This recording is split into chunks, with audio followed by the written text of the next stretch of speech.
A terrifying insolvency trend. Let's have a look. Hello everyone, Florian.heise here, and welcome to another episode of HeiseSays. Grab your stein of coffee, because I want to show you the most terrifying chart I have seen in some time. Because, well, just recently, updated information from the Australian Financial Security Authority discussing personal insolvencies has appeared. And we'll go through this in a moment, but I was looking at some of the data that came out and using my fantastic or non-existent Excel skills to just look at the change in the number of insolvencies over time. And frankly, this is terrifying. Now, for those of you that aren't aware, insolvency, frankly, if you're personally insolvent or your company is insolvent or your businesses, you pretty much just can't pay your bills when they fall due. You can't pay your bills, you're insolvent. Some people may be able to push through.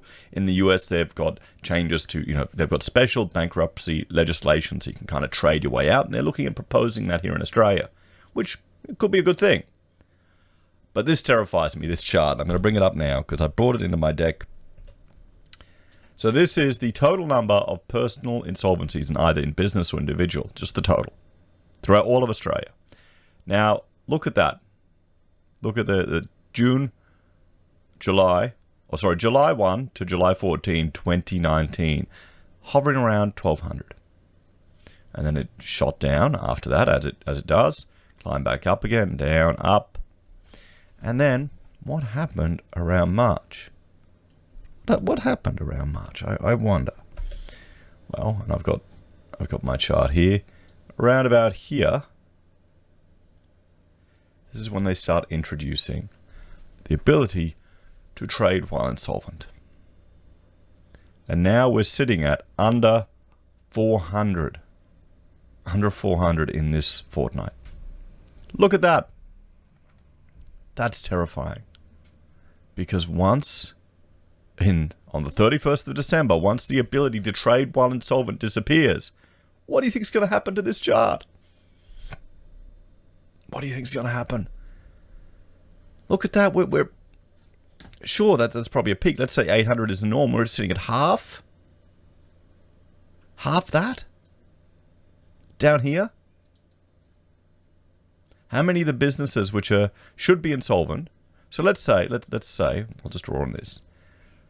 For argument's sake, this here's normal, roughly, give or take, with seasonal changes. So what is happening to all these guys in here? How many of those businesses are propped up by JobKeeper? How many of those businesses are just kicking the can down the road, expecting this V-shaped recovery that people keep talking about? Yesterday we looked at Grocon in trouble. Subbies have been strung along for 6 months, which, if you're in the construction game, isn't that surprising sometimes? It's not a good game to get in. I'm fortunate as an architect because, well, our costs are only our labor and our equipment. I don't actually have to pay to put anything physically into these buildings. So I feel sorry for subbies and try and get paid up front. I had one mate, he was doing work for a builder and he got to the point where now I'm not doing anything until you pay up front. Pay up front. Pay up front. You've got to be in a position where you can do that. Sometimes you get desperate and you can't. So what do you think is going to happen, guys? This chart terrifies me more than anything else. You got the spruikers saying, employment is getting better. We're recovering. Frydenberg always on the news. Look at this bloody chart right here. Look at that. The number of businesses that should be insolvent or should be winding up that aren't. And so one viewer on a video when I was talking about the Grocon stuff, he's writing, oh, don't worry, they'll just extend the ability to trade while insolvent past the 31st of December. Maybe they will. Do you see, is this being discussed at all in the news? Are the spruikers mentioning this at all? Because this scares me. I think it probably, I've got a heightened sensitivity to this because of an architect. We are just, our training at university is really focusing on potentially insolvent builders and putting clients at risk. And then going out and starting my own business and having people string you along, multi-millionaires, well-known millionaires, string you along over $500, or the restaurateurs, owe you tens of thousands of dollars. you get a bit hardened. You get a bit hardened once you're in business. This scares me more than anything, guys. I think this is the most terrifying chart that I've seen in all economics right now. What do you reckon? What's going to happen? So 31st of December, maybe a month? Maybe when the BAS is due. That's what it'll be. You reckon? The BAS might kick him over. Maybe when that quarter's BAS hits, we'll start to see this chart creep up again. What do you reckon? So yeah, I'll incorporate this one into my slide deck and let you know any changes. But right now, it's scary. This one worries me more than anything else. And we'll jump over here. You can see this is where, I got the data from, and I'll link to it. You can get it yourself, and you can see, the total number of people not in business or in a business. You can see how it's going up. Look, there you go.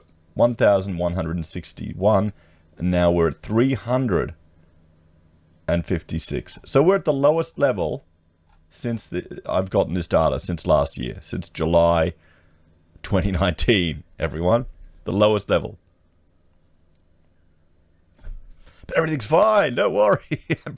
Property's going to the moon. Unemployment is up. And we got this. Is no one talking about this? Am I just a boring fuddy-duddy worrying about this stuff? Does this worry you too? Does this worry you too, everyone? Look how low that is. Maybe now, let us know in the comments, guys. Is this the time to be investing in these insolvency companies and any listed ones? That now, if their shares are a bit depressed, we swoop in, take some of that, those gains you've made on other things and put it into not financial advice, of course not, but put it into an insolvency company, hoping to ride the profit train. But there you go. So let's have a look at this release that accompanied this data, because they're focusing on another part of it, which is showing that the biggest number of insolvencies are in the construction sector. Okay? So construction, where building approvals have spiked up because the government is throwing money left, right, and center at housing. And the biggest number of insolvencies is in construction. So, the fortnightly bankruptcy and personal insolvency statistics. They help us understand the economic impact of the recession. We publish more up-to-date statistics as well as our usual statistical releases. We will continue to publish these statistics on a fortnightly basis, which is good. Good to see that they're getting it out there. Be great if the news started jumping on it. So, between November the 2nd and 15th, so this beginning of this month, 356 people entered into a new personal insolvency, where we could identify the industry they worked in. The most common industries were construction, then retail trade, not surprising, healthcare, and social assistance. You think healthcare would be doing well. But guys, construction. Over this period, 84 of the people were involved in a business. The most common industries were, again, construction, retail, accommodation, and food services. So these are the businesses that are copying it here. Construction, retail, and tourism, pretty much. Not surprising, but look how much they're throwing at construction with all these grants. What's going to happen next year when that all dries up? And we've got now people are saying we don't need to worry about these mortgage holidays. We don't need to worry about the economy. Are the people just not looking at this stuff? Do the spruikers, have they not? They've run businesses. Well, think about it. If all you did was just buy property and invest and run that as a business, it's kind of different, isn't it? To actually running a business, having staff work for you, go out and get projects, and then chase invoices. I wonder if it changes your perspective. The number of people who entered into a new personal insolvency fell. It's going down, guys. From 405 between October 19th and the 1st of November to 356. The numbers involved in business fell from 89 to 84, so 5 less businesses. The number of new bankruptcies fell from 276 between October and November to 235 between November 2nd and 15th. Over the same period, debt agreements and personal insolvency agreements fell from 129 to 121. The average number of people entering a personal insolvency per fortnight between the 1st of July and the 22nd of March was 844. So, this is the thing. We are half the average. Everyone. We're at half the average, as I was saying. Look at that. Shouldn't that be concerning? Why isn't this getting the news? Are these politicians not aware that you can't just change the rules and there won't be consequences? Maybe they just need to survive to the next election. Or maybe this is the only choice they have. They're hoping businesses can trade out of it. Maybe if they bring in our own version of what, Chapter 11 or Chapter 14, whatever it is in the States, to allow businesses to trade out, maybe that's the hope. So, our personal insolvency statistics include 3 types: bankruptcies, debt agreements, and personal insolvency agreements.